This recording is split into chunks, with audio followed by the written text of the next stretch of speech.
ہے اصل سے الگ ہو گیا، دوسرے نے کی الگ ہو گیا، تیسرے نے کی الگ ہو گیا، چوتھا باپ کے ساتھ رہا، یہ اصل ہے، یہ فرقہ نہیں ہے۔ قرآن اور حدیث کے آنے کے بعد کسی نے امام ابو حنیفہ کو پکڑا، کسی نے مالک اور شافعی اور احمد بن حنبل کو پکڑا، کسی نے 4 اور 12 کو پکڑا، کسی نے دیوبندیت کو پکڑا اور بریلویت کو پکڑا، الگ الگ فرقوں میں بٹ گئے، یہ سب فرقہ ہے۔ ہم ان تمام فرقوں کے باوجود قرآن اور حدیث سے جڑے رہے، اللہ اور رسول سے جڑے رہے، لہذا ہم اہل الحدیث ہیں، اور اہل الحدیث کہلوانا ضروری ہے تاکہ پہچان ہو۔ یہ وہ مسلمان ہے جو شرک کرتا ہے، یہ وہ مسلمان ہے جو بدعت کرتا ہے، یہ وہ مسلمان ہے جو کلمہ پڑھ کے کفر کرتا ہے۔ ہم کون سے مسلمان ہیں کہ ہم لا الہ الا اللہ محمد رسول اللہ پڑھنے کے بعد اللہ کے قرآن سے جڑے ہوئے ہیں، محمد کریم کے فرمان سے جڑے ہوئے ہیں۔ ہم اپنا تعارف ضرور کرواتے ہیں کہ لوگوں اگر ہمیں دیکھنا ہے تو ہم وہ ہیں جن کے ایک ہاتھ میں اللہ کی کتاب اور دوسرے ہاتھ کے اندر رسول اللہ صلی اللہ علیہ وسلم کی حدیث ہے۔ یہ فکر غلط فکر ہے کہ اپنے آپ کو کچھ نہ کہلواؤ، گول مول ہو کر بیچ میں پھرتے رہو، نہیں، ہم اپنی وضاحت کرتے ہیں، ہم وہ ہیں جو لا الہ الا اللہ محمد رسول اللہ پڑھنے کے بعد اللہ کی عبادت، رسول اللہ کی اطاعت میں کسی اور کو شامل نہیں کرتے۔ یہ ہمارا مذہب ہے، یہ ہمارا منہج ہے، یہ ہمارا راستہ ہے۔ لوگوں کا یہ عقیدہ ہے کہ روحیں جمعرات اور جمعے کو گھروں میں آتی ہیں، کہاں تک درست ہیں؟ روحیں 2 طرح کی ہیں، ایک جنت میں ہے اور ایک علیین میں ہے اور ایک سجین میں ہے۔ جو جنت میں ہے وہ تمہارے گھر کی پکی ہوئی دال مسور کھانے آئے گی، اس کو تو جنت کی نعمتیں مل رہی ہیں، وہ آئے گی نہیں۔ اور جو دوسری پارٹی ہے اس کو کوئی آنے دے گا؟ وہ جہنم سے چھلانگ ماریں گے باہر نکلنے کے لیے، ہیں اعیدوا فیہا، پھر گرز پڑیں گے اور پہنچ جائیں گے۔ یہ جو دروازہ بجتا ہے نا، کنڈی کٹکتی ہے اور پھر پوچھتے ہیں کون؟ روحیں آئی ہیں۔ کیا پکایا؟ کہتا حلوہ پکایا۔ ماشاءاللہ ماشاءاللہ۔ کیا پکایا؟ دال مسور۔ پھیٹے منہ تیرا، روحوں کے لیے دال مسور رہ گئی تھی؟ یہ روحیں جو آتی ہیں یہ روحیں نہیں آتی، مولوی بھیس بدل کے پھرتے ہیں۔ اشرف علی تھانوی کے کتاب کے اندر اشرف السوانے میں یہ قصہ ہے کہ ان کے دادا کہیں گئے اور مر گئے، مقابلہ ہوا، ڈاکوؤں نے مار دیا۔ رات کو ایک تھانوی صاحب لکھتے ہیں کہ میرے دادا مٹھائی کا ٹوکرا لے کے دادی کے پاس پہنچ گئے اور کہا کسی کو نہ بتانا، روز آؤں گا۔ اس نے کہا نہیں بتاتی۔ صبح ہوئی تو اسے خیال آیا کہ لوگ بچے صبح مٹھائی کھائیں گے تو لوگ کہیں گے ان کے گھر میں تو بندہ نہیں ہے، مٹھائی کہاں سے آئی؟ اس نے بتا دیا بھائی تھانوی کا دادا آیا تھا۔ تھانوی صاحب کہتے ہیں اس کے بعد پھر کبھی نہیں آیا، وہ شیطان آیا تھا، وہ تو گیا بیچارہ جہاں جانا تھا اس نے۔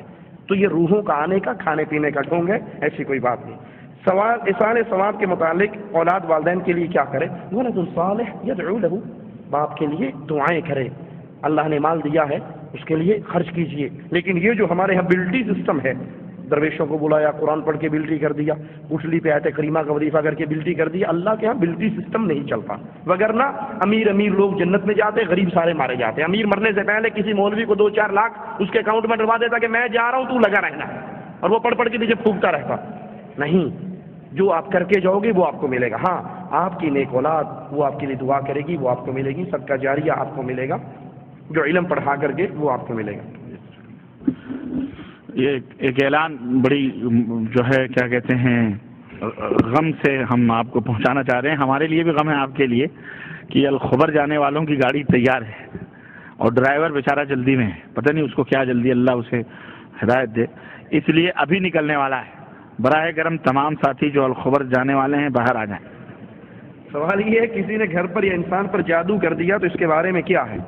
اگر کہیں جادو کے اثرات ہیں تو اپنے گھر میں سورۃ البقرہ پڑھیے، ڈیلی پڑھیے، اللہ کے نبی نے فرمایا جہاں یہ پڑھا جائے وہاں شیطان بھاگ جاتا ہے۔ کیا تبلیغ والے دعوت کا کام کو لوگوں کو بلاتے ہیں، ہم ان کی دعوت کے کام کو کریں، ان کے ساتھ شامل ہوں؟ کیونکہ تبلیغ والے صحیح نماز کا طریقہ سکھاتے ہیں، قرآن حدیث کی روشنی میں وضاحت کریں۔ تبلیغ والے دعوت کا کام کرتے ہیں، وہ دودھ تو بیچ رہے ہیں لیکن دودھ کے اندر پانی ملا کر بیچ رہے ہیں، بلکہ زہر ملا کر بیچ رہے ہیں۔ دودھ بیچنے سے انکاری نہیں ہے، گھوم رہے ہیں، پھر رہے ہیں، محنت کر رہے ہیں، پیسے لگا رہے ہیں، وقت لگا رہے ہیں۔ جس کتاب کو لے کر وہ چل رہے ہیں، جس کتاب کو ہر حلقے میں پڑھا جاتا ہے، جس سے درس دیا جاتا ہے، وہ کتاب فضائل اعمال اور فضائل صدقات شرکیہ واقعات سے بھری پڑی ہے۔ فضائل صدقات حصہ دوم صفحہ 558 کتب خانہ فیضی لاہور کی چھپی ہوئی، اس میں ذکریہ صاحب تصوف کا یہ غلیظ ترین گندا عقیدہ لکھتے ہیں، اے اللہ جو تو ہے وہ میں ہوں، جو میں ہوں وہ تو ہے، میں اور تو خود شرک در شرک ہے۔ یہ کفر کا عقیدہ ہے، یہ شرک کا عقیدہ ہے۔ اللہ عز و جل خالق ہے یا مخلوق ہے، وہ رازق ہے مرزوق ہے۔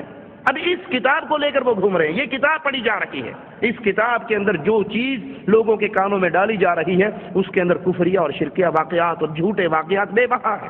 اس کتاب کو چھوڑ دیجئے، اس طریقہ کار کو چھوڑ دیجئے، اللہ کی توحید کی دعوت دیجئے۔ نماز کی دعوت بنیادی نہیں ہے، یاد کر لیجئے۔ اگر کوئی نماز کی دعوت پہ جماعت بناتا ہے تو گمراہ ہے، اگر جہاد کی دعوت پہ جماعت بناتا ہے گمراہ ہے، اگر وہ روزے کی دعوت پہ جماعت بناتا ہے گمراہ ہے۔ جماعت جب بھی بنے گی وہ لا الہ الا اللہ کی دعوت پر بنے گی۔ اگر توحید بنیاد ہے تو کامیاب ہے، اگر توحید بنیاد نہیں، کسی نے جہاد کے نام پہ لوگ اکٹھے کر لیے، کسی نے تبلیغ کے نام پہ لوگ اکٹھے کر لیے، کسی نے مسلمین کے نام پہ لوگوں کو اکٹھا کر لیا، تو یہ سب دعوتیں باطل ہیں۔ حقیقی سچی صحیح دعوت وہ ہے جو لا الہ الا اللہ کے نام پہ دی جائے۔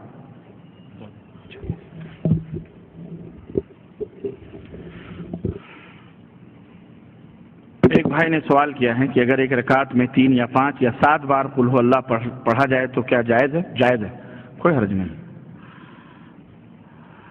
ایک بھائی نے سوال کیا کہ قرض پیسہ لے کر کیا حج کر سکتے ہیں یا ماں باپ کو کرا سکتے ہیں؟ دیکھیں کہ حج اس وقت فرض ہوتا ہے جب آپ استطاعت والے ہیں، اگر طاقت نہیں ہے تو قرض لینا آپ کے لیے ضروری نہیں ہے۔ زکوٰۃ ضرور فرض ہے لیکن اس آدمی پر جو مالک نصاب ہو۔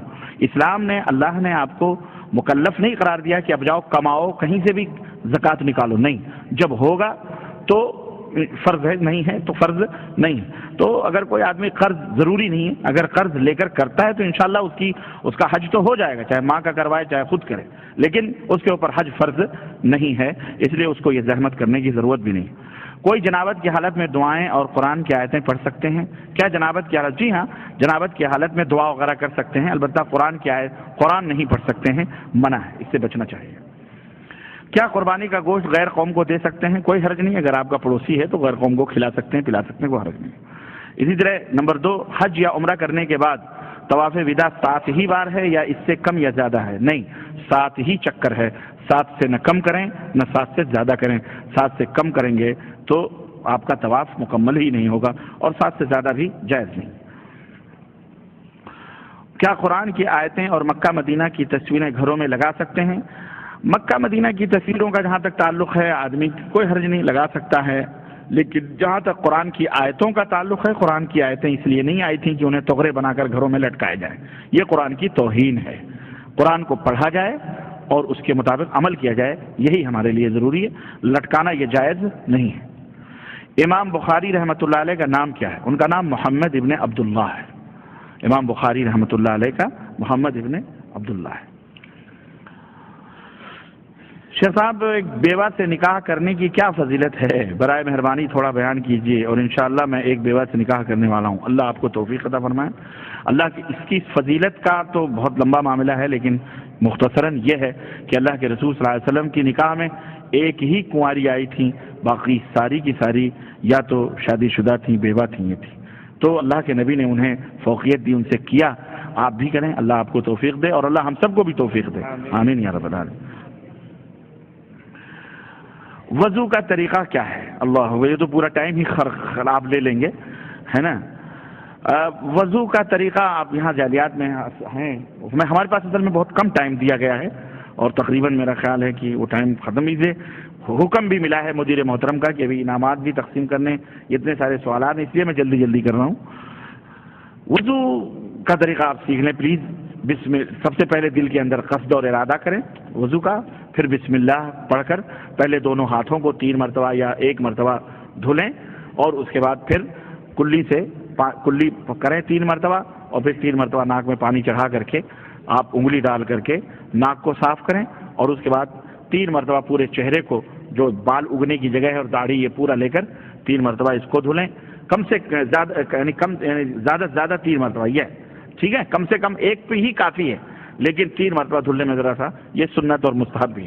اور پھر اس کے بعد داہنے ہاتھ کو 3 مرتبہ دھلیں کوہنیوں سمیت، اور پھر بائیں ہاتھ کو 3 مرتبہ کوہنیوں سمیت دھلیں، اور پھر اپنے سر کا مسا کریں، ہاتھ پانی لے کر ایسا بھگو کر آپ آگے سے پیچھے ہاتھ لے جائیں، اور پھر پیچھے سے آگے ہاتھ لائیں، اور اس کے بعد یہ انگلیوں سے کان میں اس انگلی سے گھمائیں، اور اس کے بعد انگوٹھے سے کان کے اوپر یوں گھما لیں، اس طرح سے یہ مساح ہے، اس کو مساح کہا جاتا ہے۔ پھر داہنے ہاتھ کو داہنے پیر کو پڈلیوں تک دھلیں، بائیں پیر کو پڈلیوں تک دھلیں، انگلیوں میں خلال بھی کریں، داڑھی گھنی ہے تو اس میں بھی خلال کریں، یہی سنت ہے۔ اور وضو پے در پہ ہو، یعنی کہ ابھی ہاتھ دھل لیا، آدھا گھنٹے کے بعد دوسرا ہاتھ دھلا، پھر آدھا گھنٹے کے بعد پاؤں دھل لیا، نہیں، پے در پہ مسلسل ہونے چاہیے، یہ سنت ہے اور یہی وضو کا طریقہ ہے۔ البتہ اس میں